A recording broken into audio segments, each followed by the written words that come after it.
자, 다음은요. 어제 국회 상임위를 통과한 몇 가지 법안들이 있었는데요. 이와 관련된 얘기 좀 해보겠습니다.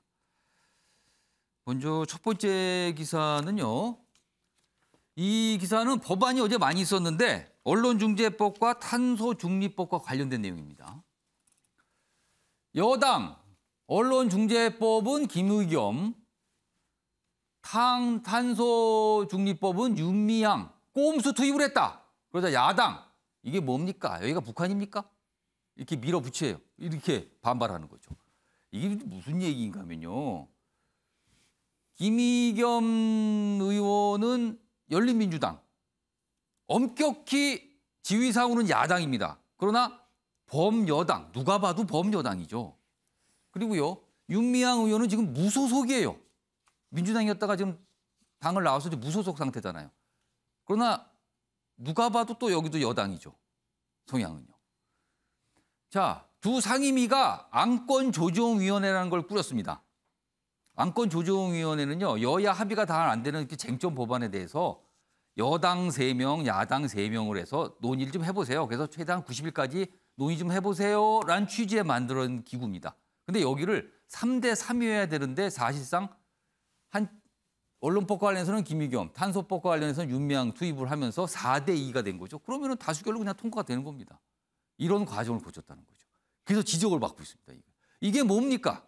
형식상 3대 3, 실제로는 4대 2 이거라는 거죠. 그래서 좀 지적을 받고 있어요. 속도전을 벌였다 이런 식으로. 다음 기사 하나 더 있습니다.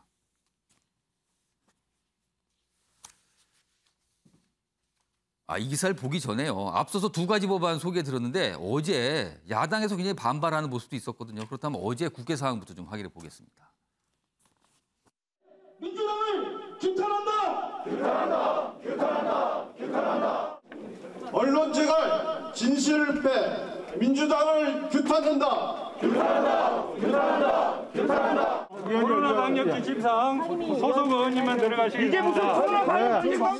회의는 공개하게 돼 있잖아요. 비공개 결정 안 했잖아. 이게 무슨 북한이에요, 북한? 북한이에요? 재석 16인 중 찬성 9명으로 가결되었음을 선포합니다. 어제 저게 문체위, 상임위 중에서 문체위 사항이고요. 또 환노위에서는 또 이 탄소법과 관련된 처리가 좀 있었습니다. 다음 기사 하나 더 보겠습니다. 어제 종부세법도 상임위를 통과를 했거든요. 종부세 과세 기준이 9억에서 11억으로 완화됐다. 원래 여당에서는 정부와 논의 중에서 상위 2% 이렇게 적용한다 했는데 이게 그동안 지적을 참 많이 받았거든요. 이게 무슨 이 비율로 이렇게 법을 적용하는 게 있습니까? 그래서 논란 끝에 이건 버리고요. 지금 9억인 기준을 11억으로 높인 거죠. 그럼 어떻게 보면 종부세 적용 대상을 좀 완화했다고 볼 수 있습니다. 어제 기재위를 통과했습니다. 그리고 25일 본회의 상정 예정인데요. 그런데요, 이 법안은요, 여야 합의를 통해서 통과했습니다. 다음 기사입니다. 당정 오락가락 부동산 정책 여당 단독 처리 부담의 종부세는 야당과 합의를 했다. 이 기사는 이렇게 지적하고 있습니다. 그럼 앞서서 봤던 언론중재법, 탄소중립법과는 다른 거예요, 모습이.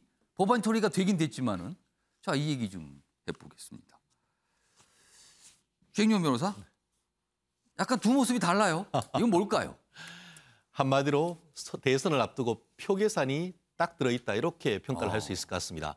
아시다시피 조금 전에 말씀드렸던 그 언론중재법이라든가 탄소중립법 이 부분과 같은 경우에는 특히 그 문재인 대통령의 이른바 언론개혁 그리고 또 탄소중립선언 이런 부분과 관련해 가지고 여당 지지층이 강력하게 미는 부분입니다. 여당의 최대 관심인 법안. 그렇죠. 그리고 지지층들이 강력히 요구하는 법안. 그렇죠. 이 부분에서 만약 후퇴를 하게 된다고 하면은 현재의 여당을 지지하는 분들의 어떤 그 지지 철회 같은 것들이 있을 수 있는 부분입니다. 그렇기 때문에 설령 그 어떤 보수층에서 상당히 반발한다 하더라도 이 부분에 있어서는 두 법을 강행한다 하더라도 본인들의 지지율에 플러스가 될 것이다라고 생각했는 반면에 좀 전에 얘기하시고 있던 이 부동산 정책에 대해서 뭐 오락가락한다고 하지만 종부세와 관련해 가지고는 결국 현 민주당을 지지하고 있는 중도 세력에 대한 어떤 호소 이런 부분으로 본다고 하면은 충분히 이 부분에 대한 민주당의 어떤 입장도 충분히 해석할 수 있는 것 같은데요. 말씀드렸듯이 언론법과 탄소법은 기본적으로 그 왼쪽에 있는 분과 중도에 대한 호소를 해서 표를 가지고 오겠다는 그 전략이 그대로 담겨 있고 지금 그 부동산 정책과 관련해 가지고는 중도, 좌파, 우파 할 거 없이 전부 다 지금 굉장히 비판적인 입장이고 특히 어떻게 보면은 그 강남에서도 상당히 서울에서도 이제 현 정부를 지지하지만 부동산 세금이 너무 많다라고 하는 분들이 굉장히 많기 때문에 이 부분에 있어서는 조금 물러난다 하더라도 오히려 중도 세력을 가지고 올 수 있다는 이런 게 있다 보니까 이 부분에 있어서는 그 야당 측에 못 이기는 척하면서 합의를 하는 이런 모습을 보였기 때문에 결국 보면은 국민을 위한 것이라기보다는 오히려 전체적인 그 어떤 선거를 앞둔 표 계산이 여기에 깔려 있다 이렇게 본다고 하면 오히려 국민들이 해석하기 쉽지 않을까 싶습니다. 김광 교수님, 네. 법안에 따라서 약간 야당을 대하는 태도가 다르게 나타났어요. 어떻게 보셨습니까? 그렇죠. 지금 뭐 이 부동산 세금 문제는 사실 야당이 굉장히 협력하기 좋은 원래부터가 사실 국민의힘 당도 그런 그런 얘기도 했죠. 12억까지 사실은 강력하게 얘기를 했죠. 좀 얘기를 했던 부분이기 때문에 쉽게 동의할 수 있는 부분이고 사실은 이거는 뭐 여당이 좀 늦었다. 저는 뭐 이런 생각까지 해요. 왜냐하면 사실 소득은 우리가 이제 뭐 거의 비슷하잖아요. 그런데 갑자기 의도치 않은 뭐 주택 가격이 상승해가지고 세금만 늘어난다 그러면 소득은 그냥 있는데 세금 늘어나는 그런 부분은 국가가 반드시 좀 경감을 해줘야 되는 그런 필요성이 있었던 거죠. 이제 그런 부분을 지금 이제 조치를 한 것이고. 근데 이 종부세법은 사실은 여당 강력한 지지층에서는 좀 굉장히 비판적으로 보잖아요. 이거를 완화시켰다고. 그런데 이제 이 전체가 사실 우리가 종부세라고 얘기를 하지만 많은 국민들은 사실 더 많은 큰 주택, 더 이제 자기도 이제 더 비싼 집 가고 싶어하는 그런 욕망들이 다 있거든요. 그런데 이제 세금을 거기다 많이 부과해 놓으면 그 자체로서 세금을 내지 않는 사람한테도 상당한 부담으로 작용을 해요. 그러니까 그런 어떤 측면에서 경감을 심리적인 차원까지도 고민했다. 뭐 이렇게도 해석할 수 있는 부분이고 지금 언론법이라든가 탄소법은 일종의 수건입법이었거든요. 그러니까 이 부분은 양보할 수가 없고 특히나 이번에 6개 상임위를 야당에게 상임위원장을 줬잖아요. 그러니까 이게 넘어가게 되면 그 전에? 사실은 그렇지 입법이 굉장히 불투명해질 수도 있는 그런 부분들이 있기 때문에 아마 그 이전에 이런 수건입법들을 좀 조속하게 하지 않았을까 뭐 이렇게 봅니다. 어떻게 보면 여당의 무슨 법안 통과 전략 같이 보이기도 합니다. 지금 이렇게 여러 개 진행되는 걸 보면요. 다음 기사는요. 언론중재법, 탄소중립법 뭐 이 사안과 관련해서 좀 다루고 있어요. 그 배경을 좀 분석하고 있죠. 다음입니다. 대선 앞두고 지지층 결속 그리고 성과 내기가 급했나 이렇게 돼 있어요. 그러면서 입법을 너무 강행한다 이렇게 지적하는 거죠. 중도 포용 반발하는 지지층 달래고 유리한 언론 환경 만들려는 포석이다. 그러나 이게 과연 여당에 유리한 것일까? 지켜봐야 되는 거 아닙니까? 뭐 이렇게 좀 얘기하고 있어요. 오늘 이종훈 평론가, 그다음에 윤경호 의원 두 분께 질문드릴게요. 이종훈 평론가, 이 분석 좀 어떻게 보세요? 그러니까 부메랑이 될 법한 그 일들을 특히 문재인 정부 후반기에 와서 너무 강행을 좀 많이 하는 것 같아요. 예컨대 지금 공수처 같은 경우에도 공수처를 지금 만들어 놓고 공수처 수사 대상 1호가 윤석열이 안 되니까 지금 계속 최근에는 공수처 공격을 합니다. 예, 왜 조위원이냐 이래가지고 또 계속 공격을 또 해요. 이런 일이 반복될 가능성이 굉장히 높다라고 저는 생각해요. 그러니까 언론중재법 같은 경우에도 대표적으로 지금 언론에 상당히 지금 제가 보기엔 엄포성 그리고 상당히 부담을 주는 그런 식으로 이제 입법을 이제 진행을 좀 하고 있는 건데 본회의 통과는 아직 안 했으니까요. 그런데 이거 해놓고 나면 본인들이 야당이 되면 아마 또 이와 관련해서 불만을 털어놓을 수밖에 없을 겁니다. 예, 그러니까 사실은 지금 뭐 정의당이라든가 진보 언론 단체 쪽에서도 이거 비판하고 있잖아요. 정의당도 반발하고 있죠. 네, 그건 뭐 어떤 경우를 생각하느냐 하면 나중에 민주당이 야당이 됐을 때까지도 이거는 고려를 해야 되는 거거든요. 그런데 그런 거 저런 거를 지금 그 생각할 겨를이 없는 것 같아요. 너무 좀 마음이 급한 거죠. 그리고 이제 빨리 어떻게 됐든 문재인 대통령 성공한 대통령으로 만들고 빨리 정권 재창출하고 이 마음이 너무 급한 나머지 상당히 제가 보기에는 나중에 그 야당이 됐을 때 후회할 법한 그 법안들을 좀 너무 그 무리하게 좀 추진하는 경향이 강하다 이렇게 생각합니다. 윤경호 의원님. 국민일보 제목 중에 성과 내기라는 게 있는데요. 임기를 마치기 전에 처음에 뭐 공약이었든 아니면 5년 동안 하겠다고 내세웠던 목표였든 그걸 나는 끝냈다.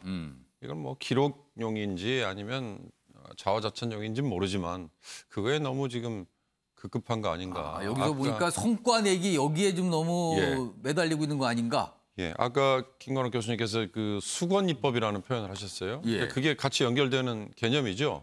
예, 그러니까 언론개혁 반드시 이 정권이 해야 될 수건 과제입니다. 이렇게 얘기하고 있잖아요. 검찰개혁 반드시 해야 됩니다. 뭐 공수처 만들었고 기소 독점하는 거 어찌됐든 뭐 깼습니다. 뭐 예. 이런 건데 좋습니다. 그러나 중요한 건 이 언론개혁법도 언론중재법이죠. 언론중재법도 그렇고 그다음에 탄소중립법도 그렇고 자칫 잘못하면 이해 당사자들, 수요자들 그리고 소비자들 다 얽혀 있는데 이들과 실제 법이 지향하는 바가 따로 노는 이중 구조가 생길 가능성이 커요. 이를테면 가짜 뉴스를 만들 경우에 최대 5배까지의 징벌적 손해배상이 가능하도록 예. 지금 그렇게 돼 있지 않습니까? 예. 한마디로 얘기하면. 예. 근데 가짜 뉴스를 어떻게 판별을 할 것이냐.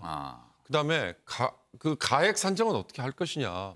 이걸 놓고 아마 현실에서는 어마어마한 이 괴리가 생길 거라고요. 탄소 중립도 마찬가지입니다. 너무 이 문재인 정부는 2030 내에 실천해야 될 여러 목표를 쭉 내놓고요.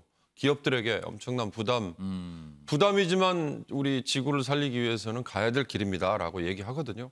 그러나 기업들이 정말 감당을 못할 정도면 그건 목표 따로 현실 따로니까 나중에 수정이 될 수밖에 없지 않습니까? 그러니까 이런 이중 구조를 부를 수도 있다는 걸 알면서도 하는 이유는 뭘까? 결국 임기 내에 이건 했다라는 저 성과 내기에 너무 급급한 거 아닐까라는 점에서 좀 안타깝습니다.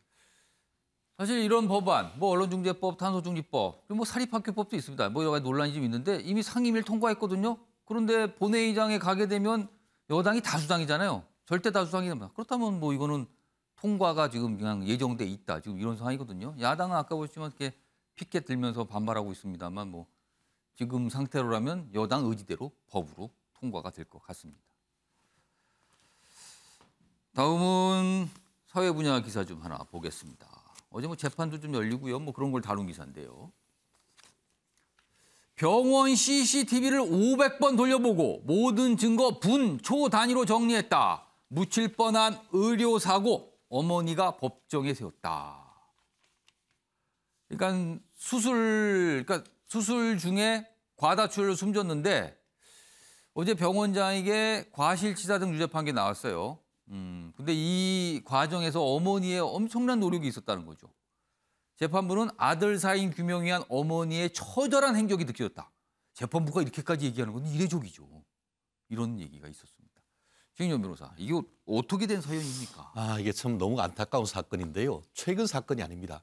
이게 5년 전 2016년에 있었던 사건인데요. 2016년에 이제 군대를 갓 제대한 그 청년이 서울에 있는 한 성형외과에서 이 얼굴 수술을 받았나 봅니다. 그런데 그 병원에 수술을 집도했는 의가 알고 봤더니만 인턴 레지던트도 거치지 않은 완전 신출내기 의사였고 그때 같은 경우에 그 이번 판결문으로 들어간 건 뭐냐면은 이른바 공장형 성형외과였다는 겁니다. 한마디로 한 시간에 그 환자 3명을 두고 계속 돌아가면서 이런 식으로 이제 그 하는 그 수술을 했는데 결국 여기에 수술을 하다가 출혈이 났는데 옆에 환자를 봐야 되니까 그 의사들이 간호조무사한테 잠시 지혈하라라고 하면서 다른 환자를 수술하는 동안 출혈 과다로 해가지고 쇼크에 빠졌고 큰 병원으로 옮겼지만 안타깝게 사망했던 케이스입니다. 제대로 조치를 했는가 이게 논란이 된 거군요. 그렇죠. 실제 그래서 이제 이게 문제가 돼가지고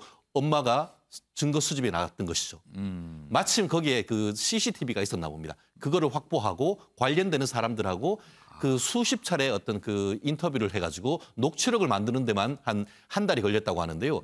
실제 CCTV와 관련해가지고 이 그 경찰에 고소를 해서 경찰에서 기소 의견으로 검찰에 넘길 때까지 200번을 받고 또 검찰에 가서 수사에 넘길 때까지 300번 봐서 500번까지 보면서 이 초단위로 이 그 사건 자체에 대해서 어떻게 그 병원이 대응했는지를 확인을 했다고 했는데요. 결국 검찰이 이 그 업무상 과실치사 혐의로 해서 재판에 넘겼고 경찰 같은 경우에는 업무상 과실치사에서 가장 어떤 구형이 높은 7년 6개월을 구형을 했는데 그게 재판에 넘긴 게 2019년이었습니다. 근데 그로부터 재판을 거의 3년에서 이번에 실형 3년을 선고하면서 법정 구속했다는 것인데요. 결과적으로 엄마의 사랑이 아들의 한을 풀었다라고 볼 수가 없는데 일반적으로 이 정도 하기가 정말 어렵습니다. 주인정 변호사도 변호사신데 이런 사건 의뢰받으면 이렇게까지 합니까? 이거는 변호사가 어떻게 할 수가 없을 겁니다. 변호사가 이 사건에 이 정도로 돌려볼 수 있을까요? 전혀 할 수가 없습니다. 결국 이와 같은 그것을 한 것은 물론 경찰도 검찰도 공소 유지를 위해서 만전을 기했겠지만 엄마가 정말 사력을 다해서 이와 같은 그 아들의 한을 풀기 위한 사인을 확인에 위한 노력을 했는 것 같은데 그래서 판결문에도 아들의 사인일 규명을 위한 엄마의 처절한 행적이 느껴졌다는 것이 바로 그것이 아닌가 생각을 합니다. 그러니까 어머니의 이런 노력 이런 게 없었다라면 사건이 이렇게까지 가지는 않았을 거다. 뭐 이렇게 추정이 돼요. 뭔가 증거를 찾고 보여주고 했기 때문에 간 거 아니냐라는 거죠. 이런 일이 있었습니다. 다음은 마지막 기사가 되겠는데요. 뭐 간단히 소개만 좀 드리겠습니다. 방역 당국 백신 접종 인센티브 제공을 검토한다. 그러니까 접종 받으신 분은 뭔가를 조금 완화시켜준다는 거예요. 여기 보시면 당초 실외 마스크 미착용 등 정부에서 일괄 시행하다 유보했는데 모임 인원 제외, 여기에서 좀 백신 접종하신 분은 제외하는 거 아닌가. 이런 걸 검토하고 있다는 거다. 너무 지금 자영업자분들 힘드니까 아마 이런 고민도 하고 있나 봅니다. 자, 아침의 매일경제 오늘은 여기서 마무리하겠습니다. 시청해 주신 여러분 고맙습니다.